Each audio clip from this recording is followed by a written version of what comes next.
హిందూ ముస్లింల ఆరాధ్య దైవమైన శ్రీ హజరత్ కాలే మస్తాన్ షా అవులియా వారి 133వ ఉరుసు మహోత్సవ ఆహ్వానం జనవరి 17వ తేదీ శుక్రవారం నుండి జనవరి 21వ తేదీ మంగళవారం వరకు కన్నుల పండుగగా ఈ ఉరుసు మహోత్సవాలు నిర్వహించబడుచున్నవి. జనవరి 17వ తేదీ తెల్లవారుజామున చాందిని అలంకరణ, రాత్రి 11 గంటలకు సందల్ ఊరేగింపు, బ్రహ్మాండమైన నౌబత్ కానాలు, కేరళ డప్పు వాయిద్యాలు, మేళ తాళాలు, కనక తప్పెట్లు, బాజాలు, బుట్ట బొమ్మలు, కోలాటాలు, ప్రసిద్ధిగాంచిన పకీరుల మేళ తాళాల విన్యాసాలతో కళ్ళు మిరిమిట్లు గొలిపే బాణా సంచాలతో అంగరంగ వైభవంగా జరుగును. 18వ తేదీ సాయంత్రం 6 గంటలకు గంధం ప్రసాదం పంచడం, 6 గంటలకు దీపారాధన.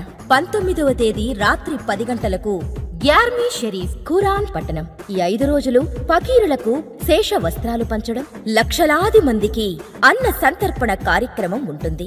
21వ తేదీ బాబావారు ఆసీనులైన కుర్చీని యథాస్థానంలో ఉంచడం. బాబావారి ఉరుసు మహోత్సవానికి విచ్చేయు వేలాది మంది భక్తులకు 5 రోజుల పాటు నిర్విరామంగా వైద్య సేవలు, ఉచిత మందుల పంపిణీ జరుగును. 2007 ఆగస్టు నెల నుంచి ఆ రోజు నుంచి ఈ రోజు వరకు నిత్య ఉచిత అన్న సంతర్పణ జరుగుతూనే ఉంది.